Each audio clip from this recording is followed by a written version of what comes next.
Thank you for coming.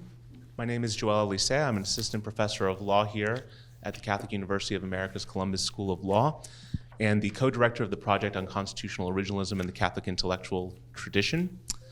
We'll begin this event, as we will begin all of our on-campus events, with a prayer, so please join me in a prayer. In the name of the Father, and of the Son, and of the Holy Spirit. Amen. Hail Mary, full of grace, the Lord is with thee. Blessed art thou amongst women, and blessed is the fruit of thy womb, Jesus. Holy Mary, Mother of God, pray for us sinners now and at the hour of our death. Amen. In the name of the Father, and of the Son, and of the Holy Spirit. Amen. This event is one of our first events on campus for the Project on Constitutional Originalism in the Catholic Intellectual Tradition, which is designed to explore the relationship between the Catholic intellectual tradition and American constitutionalism more broadly, with originalism being one focus of the overall project. We're delighted today to have with us three outstanding judges who've agreed to discuss this relationship between originalism and the Catholic intellectual tradition. I'm going to quickly read the introductions for each judge and then hand it over to Judge Duncan, who will moderate our discussion. Judge Amul Thapar is a judge on the United States Court of Appeals for the Sixth Circuit, to which he was appointed by President Trump. Before that, he served as a judge on the U.S. District Court for the Eastern District of Kentucky and as the U.S. Attorney for the Eastern District of Kentucky. Judge Thapar practiced law at Williams and Connolly and Squire Sanders and Dempsey, and he clerked for Judge Nathaniel Jones on the Sixth Circuit and Arthur Spiegel on the Southern District of Ohio. He received his undergraduate degree from Boston College and his law degree from the University of California at Berkeley. Judge Paul Matey is a judge on the United States Court of Appeals for the Third Circuit, to which he was appointed by President Trump. Before his judicial service, Judge Matey was a partner at Lowenstein Sandler in New Jersey. Prior to that, Judge Matey served as the Senior Vice President, General Counsel, and Secretary for University Hospital in Newark, as the Deputy Chief Counsel to Governor Chris Christie, and as an Assistant United States Attorney for the District of New Jersey. He also practiced law at Kellogg-Hanson and served as a law clerk to Judge Robert Cowan on the Third Circuit and Judge John Liflin on the District of New Jersey. And he earned his bachelor's degree from the University of Scranton, his law degree from Seton Hall University School of Law. And our moderator, Judge Kyle Duncan, is a judge on the United States Court of Appeals for the Fifth Circuit, also appointed to that position by President Trump. Before that, he practiced law at Share Duncan, where he was a founding partner, and served as appellate chief for Louisiana's Attorney General's office, as general counsel of the Becket Fund for Religious Liberty, and as assistant professor of law at the University of Mississippi School of Law, so a fellow academic. Judge Duncan clerked for Judge Malcolm DeHay on the Fifth Circuit. He received his undergraduate degree and JD from Louisiana State University and his LLM from Columbia Law School. So I will turn it over now to Judge Duncan. Thank you. Thank you, Joel, Professor Elisea. Sorry, it's wonderful to be with you all. To moderate this discussion between with two eminent jurists on the Catholic intellectual tradition and originalism. The two judges, who are both to my left, are Catholics, and so am I. Now, this topic is a broad one. It can go in many different directions. One might be, what is the relationship between a judge's Catholic faith and his job as a federal judge, or her job? Is there any relationship? Should there be a relationship? Another way that occurred to me of putting it is, are we up here judges who happen to be Catholics, or are we Catholic judges? Does it matter whether the Catholic comes before or after judge? And what about originalism? How does being a Catholic or something in the Catholic intellectual tradition speak to that very important methodological topic? And the nub of the question is, what does the Catholic intellectual tradition have to say about originalism? I'm not sure it does, but that's why we're having a discussion. Is there a Catholic view of interpreting legal texts? I'm not so sure there is. But maybe it's more helpful to ask, is there a Catholic approach to fulfilling one's duties as a federal judge? And if there is, then what does that imply about a judge's authority vis-a-vis the other branches of government, or vis-a-vis the founders, vis-a-vis the ratifiers of the Constitution? So I look forward to hearing a discussion about some of these topics or all of these topics. I may interject my own views at some point if there's an occasion to do so, but I know that our panel wants to have questions from the audience drive our discussion, and so hopefully we will get to that as soon as we hear from the panelists. So with that, I will go. I don't remember who's going first. Who's going first? I think I am. Judge Thapar will go first. Thank you. Well, thank you, Kyle, for turning it over. I think before I start, I want to thank Joel, who's a dear friend, and I came because he asked me to, and I think he's an amazing professor and will make this place an incredible success. And as I told the dean, I only hope you all can keep him, because everywhere I go, I sing his praises, and I'm sure other schools will be looking to steal him soon. I want to kind of answer the first thing you said and the last thing, if I remember, or something you said in between. First, you asked if there's a Catholic way to interpret text. And I'm going to give you Justice Scalia's answer. And Justice Scalia said, just as there's no Catholic way to cook a hamburger, so also there is no Catholic way to interpret a text, analyze a historical tradition, or discern the meaning and legitimacy of prior judicial decisions, except, of course, to do those things honestly and perfectly. I would have wanted to have one of his burgers if he did them perfectly. But I think the other thing I want to address, which is the broader notion, and I think it's the first thing you brought up, is faith in judging. And what Paul and I talked about is we both are converts to the Catholic faith, so we thought we would spend a little bit of time talking about our conversion. And then I'm going to focus a little bit on the broader topic of faith and judging at the district court, where I spent many years.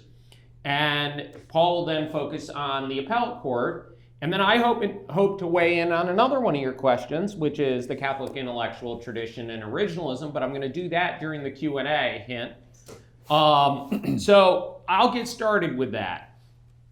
So the way I think of Catholicism is interesting in the legal profession, because I think of it, my own journey is what I call from clerking to Catholicism.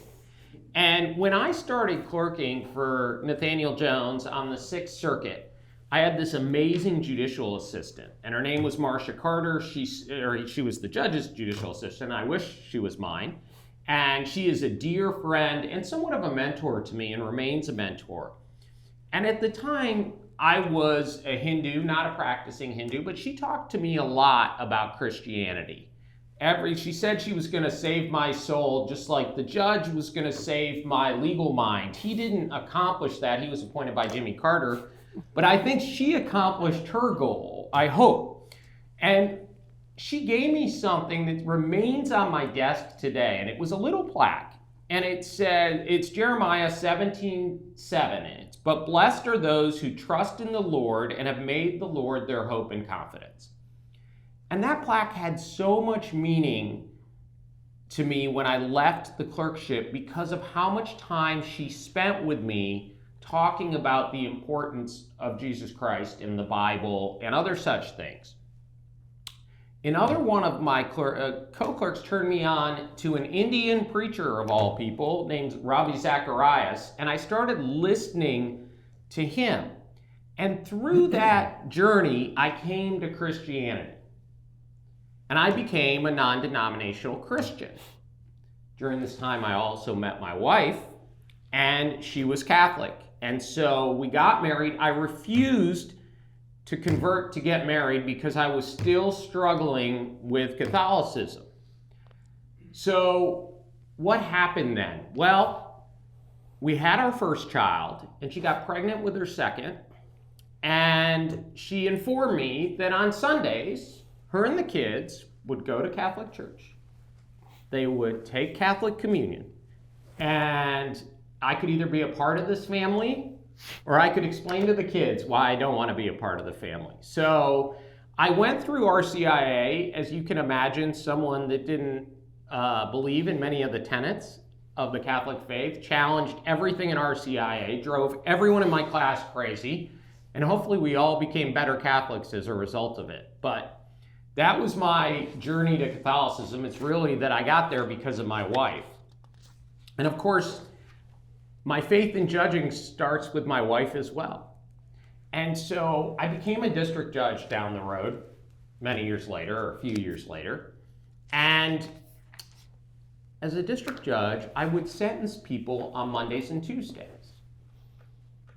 And one day, every weekend, I'd stew over the pre-sentence reports. And my wife said, You know, every weekend you're reviewing those things. Every weekend you're a miserable husband and a miserable father because you're stewing over sentences and you're paying no attention to anything else. So she suggested I sentence towards the end of the week. And I thought that was fine, but as a young judge, I really still struggled. So now I was miserable all week, and I struggled with the dilemma I was having of judging a person. I couldn't see how I was capable or authorized to do that. And ironically, across from the courthouse where my offices are, is the Catholic Church that my wife and I got married in. Yes, they let us get married even though I wasn't Catholic at the time. And I go into that church often, and the priest will let me in by myself, and I'll go in there and I'll pray, and it's this beautiful church with this beautiful stained glass. And one day I still remember it vividly, I was really struggling with a sentence. I did not know whether I should put this woman in jail or leave her out. And so for me, the easy decisions were whether to sentence someone to a lot of time, ironically. That never gave me pause, because after you study their pre-sentence report, you're like, if I leave them out, they're just going to continue to commit crime and harm society. The hard decisions were the low-level criminals, whether you put them in jail at all. Because you're converting them to a life of crime in some sense when you make that decision. But if you leave them out, they could harm themselves or someone else. And so you really struggle with that. But I struggled with just making a determination I felt like I was making a determination of whether they were good people. I was in church that day struggling, probably there for an hour, and it finally dawned on me, and I think it was God's own message to me. I don't judge the person. I judge their conduct. And I should understand with everyone I judge, but for the grace of God, there go I. And so I should approach it in that way. I can tell you, after that day, I never again had a problem. And so to the extent someone asks, has your faith impacted your judging? Absolutely. It gave me the freedom to understand that when I was putting people in jail, I wasn't doing it because they were bad people. I was doing it because they committed bad acts, and those acts had consequences by our law. And so that's my story on faith and judging, especially on the district court level. Thank you. Excellent. And we got to learn something about your marriage too. Yeah. Even better. My wife's the boss. That's right. That's right. That's that is a Catholic approach to marriage. Your wife is the boss. Good. Judge Matey. Thank you. Thank you, Judge. And I want to echo Judge Thapar's comments. I want to thank you, Dean. I want to thank you, Professor Alicia. What you are building here is nothing short of extraordinary. It is a privilege to be here and join you in the mission. And we are excited to see where you take the center next and the kinds of contributions that it'll make. I'm delighted to join this panel. I'm slightly upset that Judge Thapar's wife is not here because it sounds like it would make for a more interesting discussion. But we'll muddle on There's anyway. no doubt about that. I'll focus on two themes to start our conversation. And first, as Justice Scalia used to say all the time, it's no fun teaching with the class. It's good to teach against the class. And so since both judges here have said that there is no, and the justice himself has said that there's no Catholic way to interpret the law, I will start by arguing that there is a Catholic way to interpret the law. And I'll make that point by saying, starting with the theory of originalism, I think we can now be certain that originalism demands a wider consideration of historical sources. The Supreme Court's recent decision in Bruin confirms that the period of thin historical analysis is over. And so we should embrace that direction. And we should embrace that direction by turning back to the thick historical and intellectual tradition that predates, informs, and surrounds the American founding. Along the way, I think, we'll begin to discover that there really is no distinction between traditional faith grounded in moral realism and the common law that was commonly known to generations of Americans from the founding forward. We must, though, avoid the dangers of elevating any theory, particularly new legal theories like originalism, to the status of doctrine. They are, in my mind, very different things. Doctrines are beliefs regarding things for which there are no verifiable objective evidence. Theories, well, they're conclusions based on considerable body of accumulated evidence, right? They're the answers to questions that cannot be proven verifiably false. Originalism is not a belief. It is a theory, or at least it should be treated as one. And that, I think, is why the historical record of the wider intellectual tradition that was embraced by the framers, that was accepted by the ratifiers, is so significant. It is those things that are the doctrines that inform the legal theory of originalism. And I don't think we can rightly understand the theory of original public meaning if we're not versed in the doctrinal language of that era. That doctrinal language, of course, was the accepted natural law, known from at least Rome all the way through the foundation of our federated states. The second point I want to make is that all of this is not a task for us. It is a task for third parties. It is a task for the advocates to research and present. It falls to the scholars who are trained as professional theorists to elevate these concepts. Ours is just to decide cases or controversies, and I fear that we risk messing things up when we get too far out of that lane.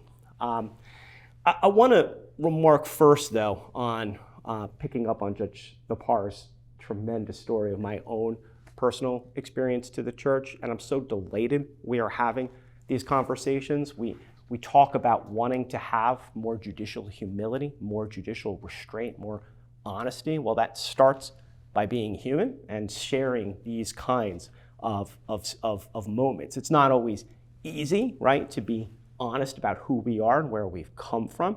Perhaps you've noticed, but the practice of law can sometimes be a little bit obsessed with status, maybe a little bit focused on pedigree, a little bit too worried about what anyone will think about us. I understand. When I'm sitting up here with these guys, they're scary, terrifyingly qualified, right? So I get it, but if we just take the first step together of admitting who we are as people, I think it'll make us better lawyers, better servants to the law. So the truth is, growing up, I didn't know God. And I don't mean I didn't have a close relationship. I mean, I had nothing. My parents weren't religious. They didn't belong to a church. I wasn't even baptized. So what happened? How did I get here? Well, he did. And what did he do? Well, he started working on my life in ways that I didn't see at the time. The public schools in my town were a mess, so my family sent me to the only private school they could afford, which happened to be Catholic, happened to be named for, wait for it, St. Thomas Aquinas. And the folks who were there pushed me to continue in Catholic education. That led to a Jesuit school where I first started thinking, reading, asking questions like, maybe could I possibly become a lawyer? And so when I decided to give it a shot, I wound up going to Seton Hall. Why? Well, because they gave me a bunch of money to go there, and so why not? But it turns out he was working his influence on my life. Aquinas High, a Jesuit college, now Catholic law school. Turns out Paul was a good name for me after all. While I was breathing out murderous threats against the Lord's disciples, he was showing me the light and leading me to the city. And it was at Seton Hall that I met one of the most important influences in my life, the law school chaplain, Father Nicholas Gengaro. I started going to the chapel in the mornings just to get away from the hectic craziness of 1L classes, spending some time in thought, and eventually that led to my attending Mass. Well, priests being observant folks, he noticed that I was there a lot, and one day he came up to me and said, "Would you like to do one of the readings?" And I said, "Oh, I'm sorry, Father, I'm not a Catholic." And he kind of recoiled back and said, "Well, that's okay." And that was that. And thus was born a quarter century of a friendship that I was able to honor at my investiture when I had him speak, not about me, but about Christ, but about the Lord's work in the law. Not a bad thing to see in the pages of F. Fourth. So I was confirmed and baptized in 2002. I went, like Judge Thapar, through the RCIA program. For those of you who haven't been through the rite of Christian initiation for adults or haven't heard about it, it's a wonderful experience. It's so amazing. that I think it should be part of the faith formation mandatory for all adults. And as Judge Thapar said, you get to question everything. It's not like our children who go through these things by memorization and kind of rote familiarization. We get to argue about everything. It was like being in law school. And so it was the first time that I began to see a connection between the inquiry into faith and the legal function. One of the things we talked about often in RCIA was the close scrutiny of the written word, understanding what the Gospels were teaching us, what the parables were meant to say. I remember one of the examples was the famous story of the prodigal son, right? I had heard it a million times before, you've heard it a million times after. Kid wants his inheritance, he leaves, things don't work out well, he's like, I gotta go back home. He gets home, wonders how dad's gonna react. Dad, Gospel tells us, is so happy, he comes running out to meet him. Great little heartwarming story about family and the importance of togetherness and forgiveness, right? Except the importance of that story, I learned, was the translation of the word ran. That dad ran out to meet him. Why is that important? Well, think of the garb of the days. They weren't pantsuits, they weren't wearing shorts, they were wearing robes. I've worn that robe, and I can tell you, not only can't you run in it, you can barely walk in it without falling down, right? So what did dad have to do? He had to hike that thing up so that he could run out to meet his son. Well, that's a scandal. It's like me coming out in my pajamas onto the driveway, right? But dad didn't care. He was happy to defy the social conventions and norms of the day because so impacted was he by his son's return, and that's what God teaches us. But we wouldn't know that if we weren't familiar with the language that was commonly understood at the time. Isn't that exactly what we are trained to do as lawyers? Isn't that exactly what the originalist challenge is to us, to understand words as Blackstone teaches us in their ordinary and most known signification? That is the power of the connection, I think, between faith and judging. But understand that Blackstone went further than that, right? He taught that lesson of textual interpretation, not isolated from context, not isolated from purpose, but as something dependent to a higher lawyer. He writes that man, as a creature, must necessarily be subject to the laws of his creator, for he is an entirely dependent being, dependent on what, you naturally ask? Well, the will of his maker, called the law of nature. And we are given free will, regulated and restrained by reason in order to discover the purpose of those laws. And he comes armed with an army of footnotes to back up that claim. Cicero, Justinian, Grotius, Pufendorf, right? All who spoke not of theory, but of doctrine, of answers based in faith. They all saw doctrine as animating the text of the law. Blackstone makes one other point in that section. He says that beyond the text, we must always consider the reason or spirit of it, the cause which moved the legislator to enact.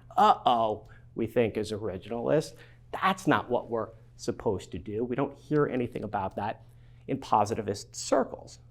Here's my final point. I think we should. I think we must. Maybe we have falsely accepted the argument that an intent-based inquiry robs us of independent judging, starts to steal the powers of the coordinate branches. Maybe it doesn't. Maybe what Blackstone meant, what Justinian meant, what Grotius meant, was that the intent is not a standardless subjective thing. It is because, as he writes, God is a being of infinite wisdom. He's laid down only such laws as were founded in relations to justice that existed in the nature of things antecedent to any positive precept. And he's enabled human reason to discover, as far as necessary, the conduct of human actions. Count me in.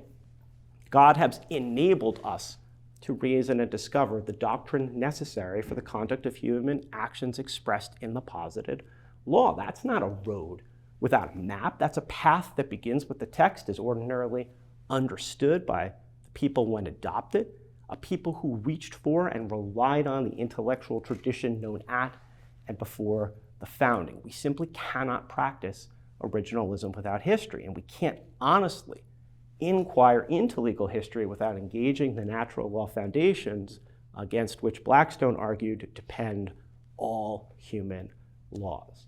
My faith, it is not inconsistent with that age-old process, and originalism, I think, properly focused deeper into the past, was going to well serve judges today. Thank you, Judge. Excellent. Let me just interject a couple of thoughts and then we'll open it up for questions. I am not a convert, I am a revert to the faith. And what that means is I was a really bad Catholic for many years. Do you now consider yourself a good one? I wouldn't go that far, but you can ask me questions if you like. We'll talk privately. After many years outside the church, I came back in. I did go through RCIA with my dear sainted wife, who did convert. And when I had First Communion when I was about 10. I wasn't confirmed until I was 31, 32 years old.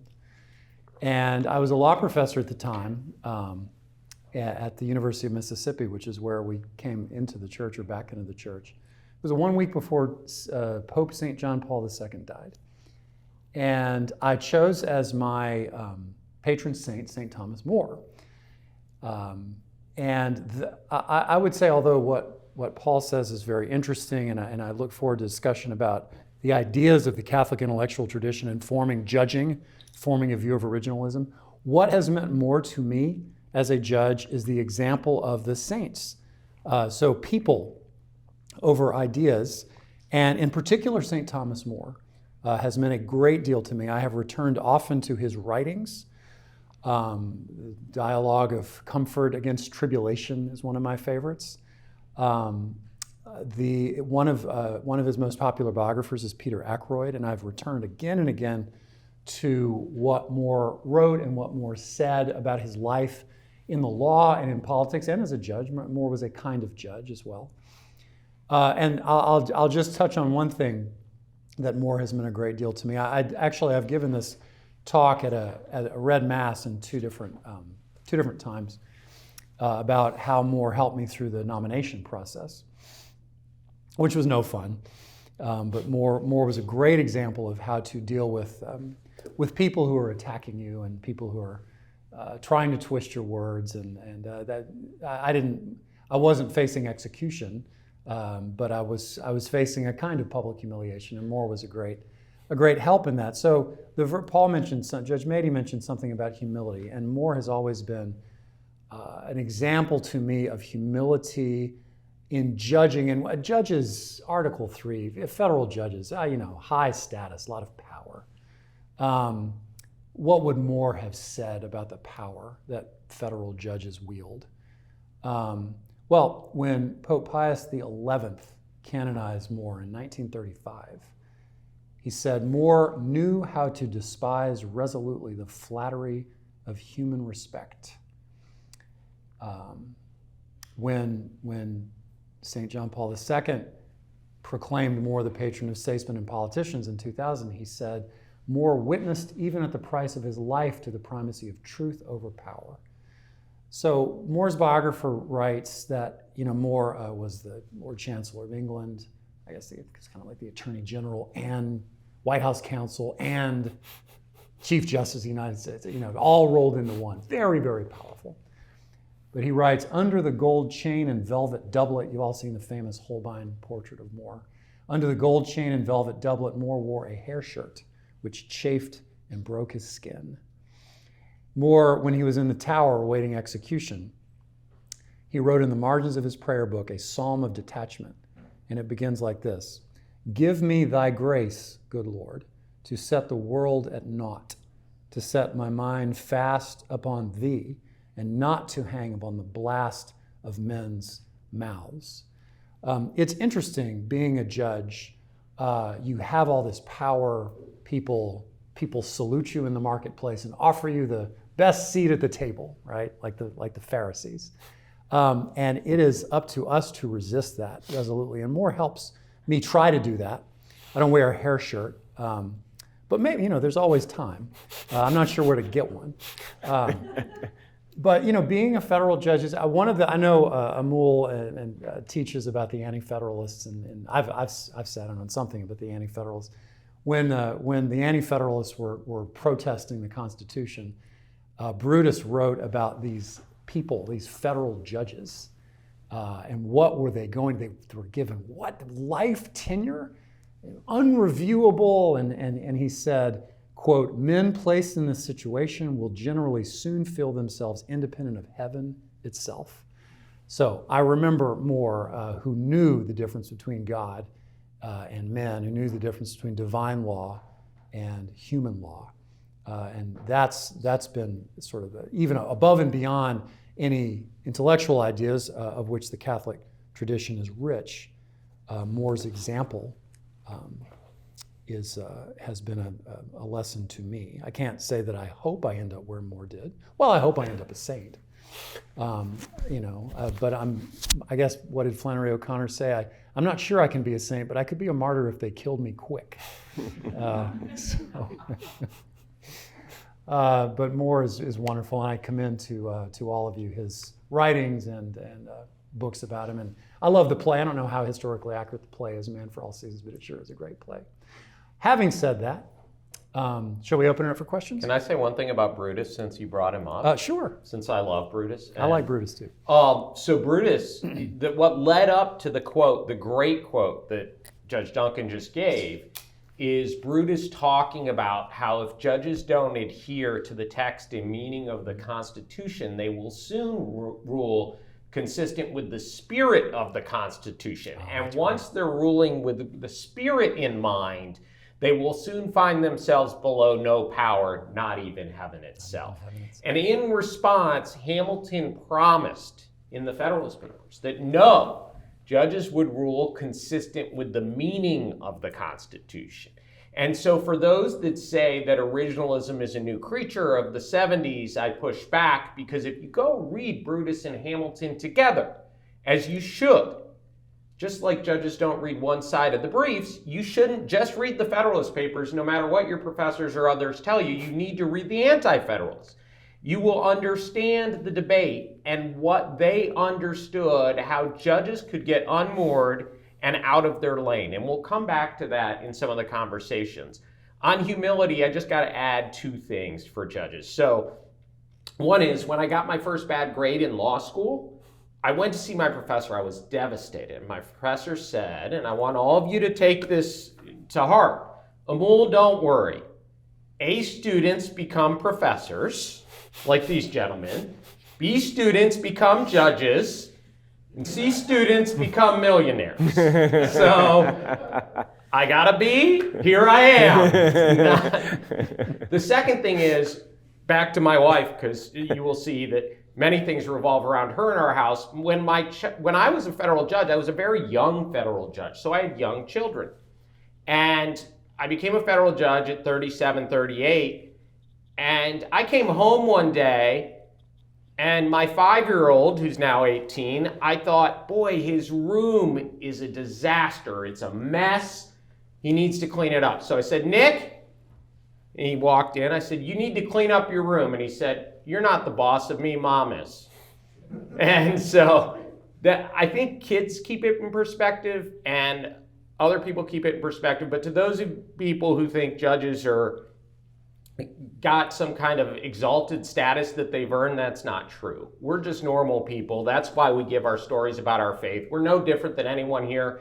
And when we all get upstairs, God will view us the same as long as we do the things we should. Amen. All right. Shall we have questions? How are we going to do this?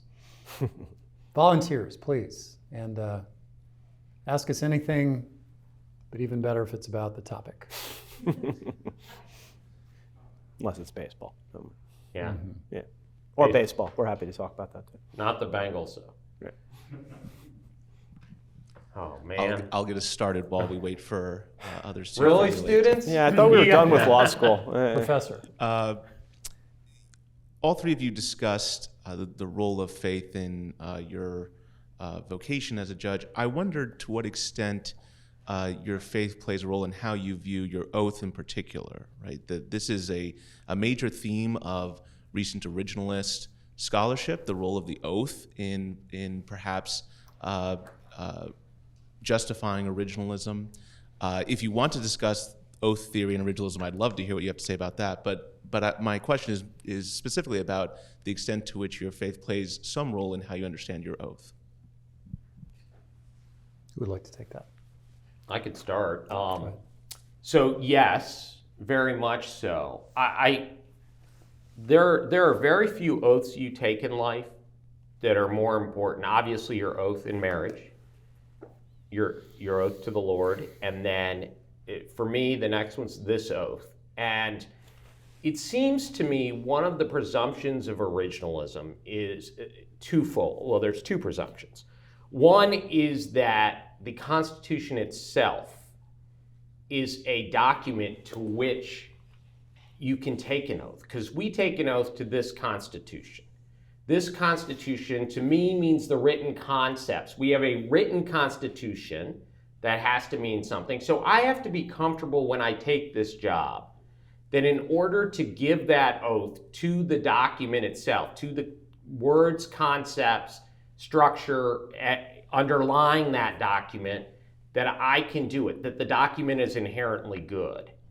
And I do believe that, and I believe it for a lot of the reasons your professor has, I'm going to butcher his great article, but in the sense that the document, meaning the Constitution, was in essence a compromise.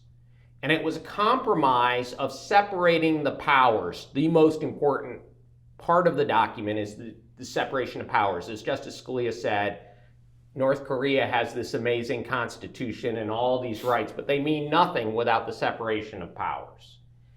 And so they divided these responsibilities. And as part of that faith in the system, as part of taking that oath, I understood there were different lanes for different actors, and that we were going to trust if we had to adhere to the law and reach an unjust, what we viewed as an unjust result, we would leave it to the other actors to fix it. The whole reason we have government and we have a constitution is because the founders believed, rightfully so, that men aren't angels. And they also believed that if you blur the powers, it's tyranny. And so to me, I had to think through all of that before I could take an oath to adhere and stay in my lane, even when I thought something was unjust. Thank you.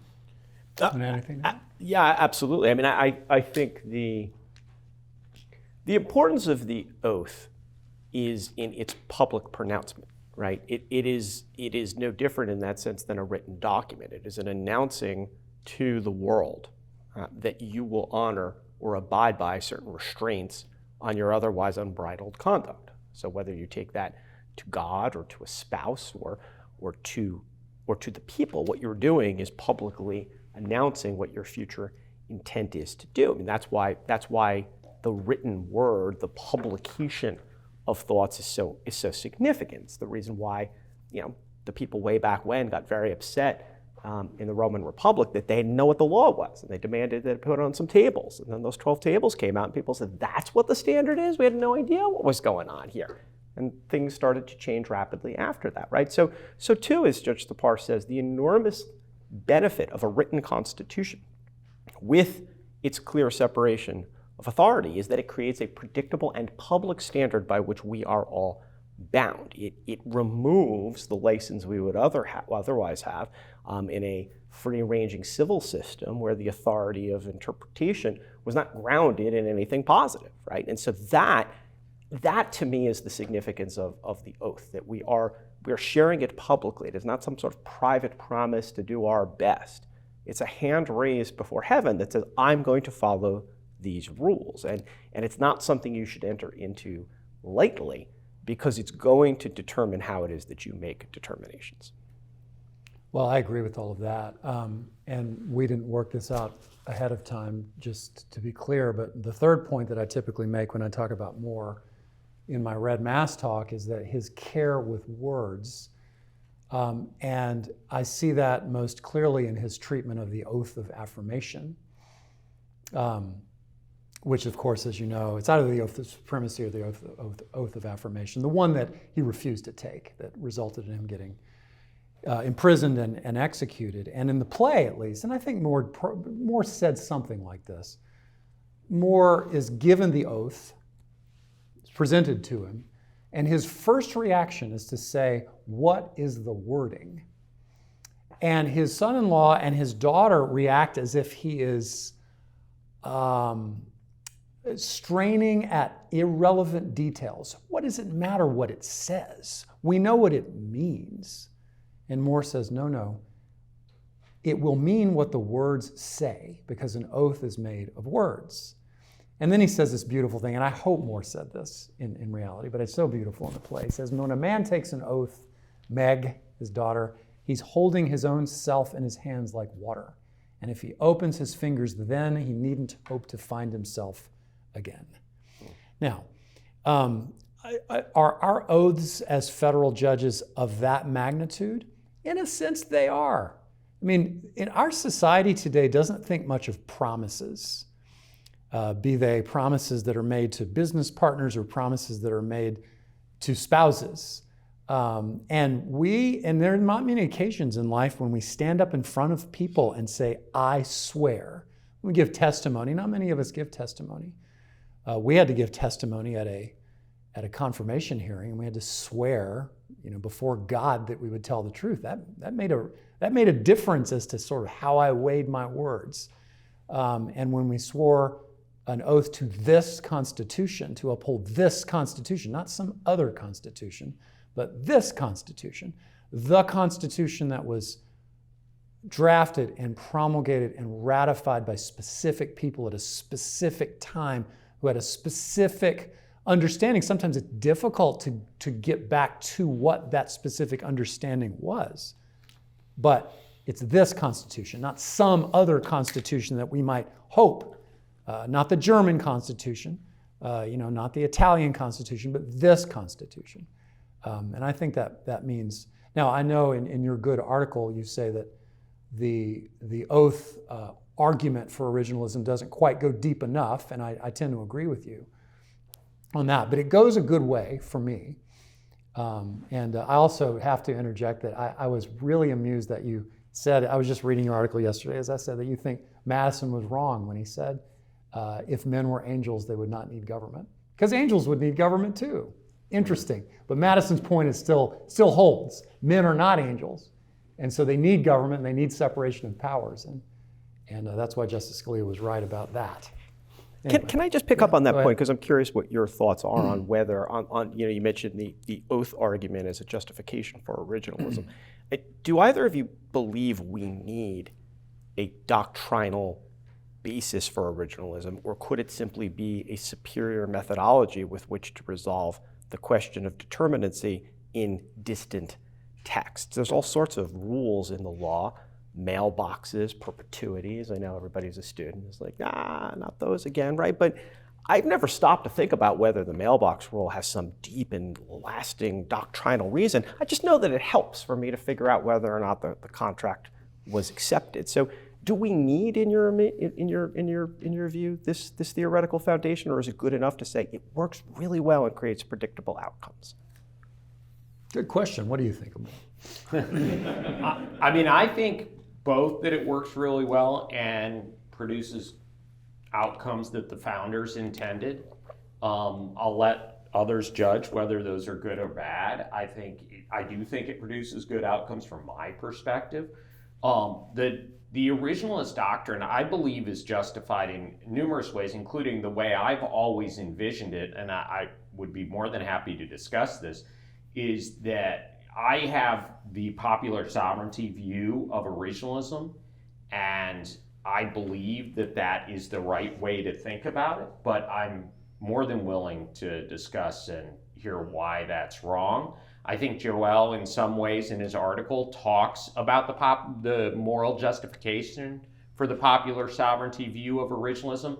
I think the critiques of originalism that have come lately, people shouldn't brush aside, but rather should embrace and try and figure out, just like Justice Scalia did when people critiqued original intent, and he moved us to original meaning. And I think Joel and others for the first time, have really put a moral foundation underneath originalism that I think is valuable for as originalists for us to think about. Because I do think it's important. I think the critique that it lacked a moral foundation was valid until we sat and thought about it. And I think that those critiques are important, and the responses to me are even more important as I've myself struggled through it. I struggle through, to be honest with you, every time there's a critique of originalism, I try to read it and I try to understand, A, do I believe the oath mandates it? I'm not saying everyone has to believe that. I'm saying, do I believe, as Kyle just said, this Constitution, my oath to this Constitution, what does this Constitution mean to me? And it means the document that was ratified. The meaning of the words, concepts within the Constitution as ratified and understood by the people who voted on it. But, like Justice Thomas, in what I would call new originalists, and I described this in an article, I'm willing to look, and this is, Paul brought this up in part, I'm willing to look at everything that was available at the time to help me figure out the meaning of the Constitution. And the reason I'm willing to look at everything is because it's a difficult enterprise, as Kyle mentioned, to figure this out. So I start with A, yes, I do believe the oath to me compels originalism. B, I believe for the reasons Joel and Professor Pojanikowski and Walsh and Sharif Gerges and others have given, that originalism is a morally good, there is a morally good justification for originalism. And so I believe following it, that methodology is proper. Long-winded. No, You can put it in I am of short. two minds about your question, Paul, because although I think we profit greatly from a theoretical exploration of originalism, and I wish that word didn't exist, originalism. It makes it sound like this newfangled theory of interpretation. It's a theory that deserves exploration. I find very interesting the debates where we talk about, are we talking about original intent, original public meaning, original methods, all these different, they're very interesting, very worthwhile to have. So I think that's all good. I have to tell you though, when I came at this in law school, I was apolitical in law school. I didn't go to a political law school. I didn't have a political bone in my body. I didn't come to law school because I wanted to be in the Federalist Society. I didn't know what the Federalist Society was. I wanted to do well in law school because I couldn't get a job as an English literature major. You were a B student too. I was. We can talk about that later.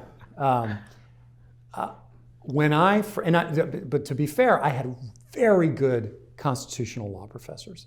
Jay Bybee taught me Con Law 2. John Baker taught me Con Law 1. They are both stalwarts of.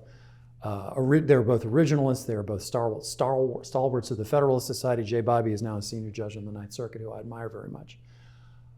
When they started telling me how we're interpreting the Constitution here, I thought, yeah, and what's the other option? Oh, we're going to interpret it according to the understanding of the public understanding of what these words meant when they were ratified. I said, yeah, and what's the alternative? And I still don't really know the answer to that. What is the alternative to an original public meaning? I mean, sure, to keep to one side, well, maybe public, maybe intent, maybe it's methods. I get that. Those are nuances within a larger, what's the alternative? As far as I can tell, the alternative is whatever I think. And I didn't take an oath to uphold whatever I think, right? I took an oath to something else. What I think may be brilliant, it might be idiotic. But the idea of imposing that on somebody else because I think it that doesn't seem like a good option to me. So to a certain extent, I come to originalism in a sense by default, and in another sense because it's just so darn obvious. But that's just me. Questions? Next question. Good question. Have some back there. Yeah, there. That's good. How you doing? Thanks very much for being here. Really appreciate you coming and speaking with us. I hope to kind of keep this brief and concise. I'll do my best. One of the things that I certainly, and it seems as you all do as well, respect about originalism is that it's process-driven, which, and Professor Alessia has certainly made a compelling argument for the sort of a moral foundation of a process-driven method of interpretation. Common good constitutionalism, which is kind of making its rounds, interesting, but it seems to be very outcome-driven. I know one of common good constitutionalist arguments is that it's sort of founded on natural law, and I think that natural law and the Catholic intellectual tradition are often equivocated. I think there's a relationship there, but not necessarily dependent upon one another. I'm wondering if you think that a common good constitutionalist would make the argument that as a matter of faith, particularly as a matter of Catholic faith, some of the outcomes that common good constitutionalism would seek are really more appropriate for a faith, for a person of faith, particularly a person of Catholic faith, and whether you think that the Catholic intellectual tradition lends itself more naturally towards a process-driven method of constitutional interpretation over an outcome-driven method of interpretation. Thank you. Well, now we've gone to common good constitutionalism. And here we are. Here we are. Well, two thoughts. One, I want to remind myself of what I started with. I think these are the kinds of questions that are best developed by scholars. I'm not sure that it fits comfortably within the judicial function. That's not a cop-out, and it's not certainly cowardice.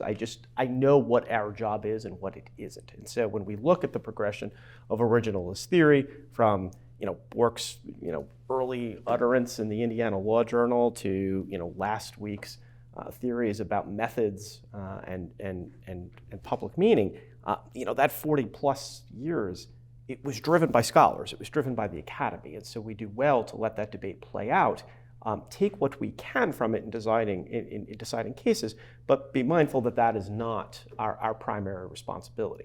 The second point I would note is that most of this operates very much at the margins. It is not as if in the daily work of a federal judge, questions of original public meaning come up hourly. They come up rarely because disputes arising under the laws of the United States are not the majority of our docket, and the ones that are arising under the Constitution in particular are fairly rare. So when we start talking about where are there going to be differences in how you interpret these cases based on methodology, you're talking about a very narrow subset. But all of that said, with all those qualifiers, I will say I am not yet persuaded that there is a meaningful difference in the Catholic intellectual tradition and the natural law and a properly grounded original public meaning of the Constitution in terms of what's going to happen. I think in the vast majority of that small minority of cases that are subjected to that theory, I wonder if we're going to see different outcomes. In other words, I appreciate the robust public debate about policy, and I leave that to others. But when it comes down to me saying, well, what do these words in the Constitution mean as originally understood by a community of reasonably informed speakers who were versed in the literature of the day, which built upon the founding era writers who drew upon, among other things, extensively the natural law theorists that were operating back to Rome, I'm not sure that I'm going to get a different answer than someone who says, well, I am just a pure, unnatural, secularist, positivist, originalist. My sense is that person's going to wind up reaching for the same books that I did. So I'm not sure that when the scholars are done debating, we will not wind up with a more synthesized and unified approach that will get us to the same results. Thank you. Do you have anything to add? No, I think that answer was excellent. I think one of the fun things for us sitting up here is we get out of what Judge Matey described, our chambers, where we just decide, we really do decide cases or controversies. 97% don't ever involve thinking about this stuff, right? So our time to think about this is our free time. But the professors and the students, I wouldn't leave you all out. The professors and the students can really bat these things around and then put out The articles I find most helpful are the ones like Professor Alcia's about the moral authority of originalism, and then historical articles that can help me solve the problems when I get them. But what we're really trying to do is resolve cases or controversies that come before us. And Judge Matey's point is no one's ever shown us, meaning I don't think you can get many judges who could say, you've shown us where these debates are going to make a meaningful difference when we resolve a case or controversy. And that's what's interesting is until we see that, I think it's a lot less important to us which way you get to the result as long as you do the hard work to get there. And the beauty of originalism from my perspective is we have to show our work. And once we show our work, it's not like Judge Duncan said, whatever I want. It's here's the historical sources I relied upon. Here's how I got to this answer. Now tell me why I'm wrong. And I worry that if we go to some other, Justice Scalia said it differently than Judge Duncan. He said, no one's outrun the bear yet, right? When a philosophy outruns the bear, then we can talk about it. And at the end of the day, this is what I don't want to say most judges, but this is what a lot of judges do, is we get the text, we interpret the text. Most of our cases, as Judge Matey said, are statutory cases. We're looking at the text. It's consistent, interestingly, with what Judge Duncan said about what he learned in law school. Of course we look at the text. You know what? 30 years ago, that wasn't true. Yeah, that's true. But now, everyone thinks, well, duh, the Supreme Court says we start with the text. Well, there's a lot of old cases where they don't start with the text. So it's really interesting today how far we've come. But what's fun for us is these types of questions and these types of debates where we get to kind of test our own thoughts. But I don't know at the end of the day right now that it's making a difference. Now, maybe one of us is going to be lucky enough to get an originalism brief on one side and a common good brief on the other, and they're going to go back and forth, and we'll see if the outcome is actually different. But I haven't seen that either. Let me just plea for you young legal minds. As many times as I hear the Supreme Court tell us that we start with the text, is as many times as I say briefs that do not start with the text, right? Virtually every brief I get in a statutory case says, this case involves 18 U.S.C. section. The Sixth Circuit has held this, the Fifth Circuit has held this, but the First Circuit has that. You should join, right, exactly. You should join with the First Circuit, because, and you say, is the statute in here anywhere? And the answer is no. The answer is no. So it is incredibly frustrating, and more importantly for you, it is incredible disservice to your clients to not do that work. We'll go do it anyway, because that's what we like doing. But you can do more for your clients by making sure that those arguments are the beginning and end of your advocacy. Do we have time for one more? Do we? One brief question, please. I thought your hand up there. Thank you.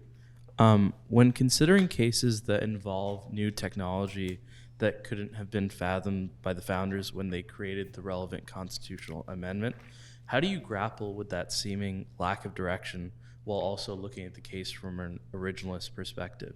Do you look for the closest parallel that existed at the time?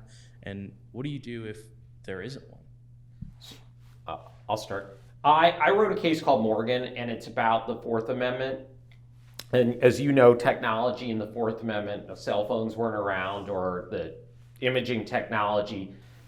And so I parted ways a little bit from one of my mentors in Justice Scalia, in that I think, and I said this, so I'm just repeating what I said. I'm not criticizing the court, just for all due respect, but I'm about to criticize. That's like when you say something like that and then the criticism spills out. Reasonable expectation of privacy in the Katz test that all of you are familiar with seems a little made up to me, because now judges have to figure out what's reasonable expectation of privacy. What I said in Morgan is, if we go back to the original meaning of the term search, it makes everything easier. What I found in studying the history is a search is a purposeful investigative act. Okay, so now if they're going through your cell phone, they're engaged in a purposeful investigative act. And then the other question that's interesting is it unreasonable? And that was thought of at the founding as against the common law. What I didn't answer is a really hard question that I'd love to see law reviews on. And I think it's Professor Skolansky at Stanford did one. There's a professor at Georgetown, I'm blanking on her name. She wrote a great article on the original meaning of the Fourth Amendment. But what does against the common law mean? Does it mean against state common law, the federal common law, the common law at the founding, the common law now? But what we know is, we know the original meaning of the term search. We can apply that to anything. So the imaging technology that saw what was inside the house, what did they call that? The what was it called? It was that Supreme Court case. Kylo? Yeah. Is it Kylo? Yeah, what is that? I don't remember. Thermal imaging or something? It was they were growing weed in the house. Yeah. Right? But they're searching when they're doing that, right? When they are using that technology to look in your house, does anyone not think it's a purposeful investigative act? I don't know, were they? I thought they were just reading the heat off the roof. Were they seeing inside the house? I don't know. I'm not sure he got that one right. Yeah. With all due respect. That's right. So, see, this is the discussion you can have. But the point being is, I don't think it's as hard as people envision once you engage and figure out what the terms mean. What a lot of people talk about is original applications, which is, was it applied this way? And that's where it's a critique that's used that I think is a straw man, because when you give the original meaning of the terms their meaning, you can apply it to any situation.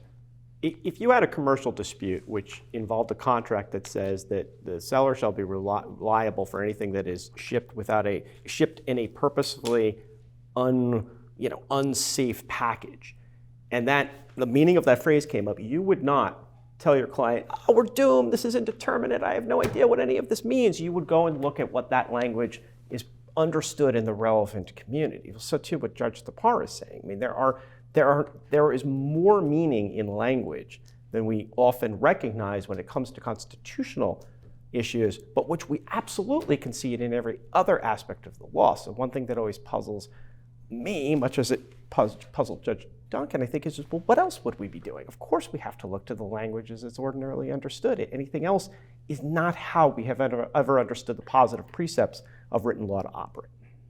There's a pretty sophisticated discussion in Bruin about it has something to do with new technology, but it also has to do with analogs of restrictions on firearm use in the founding era or in the Reconstruction era and laws today. I mean, it's not easy, right? It's not some mathematical process. It requires a lot of care. All right. Thank you all. Thank you.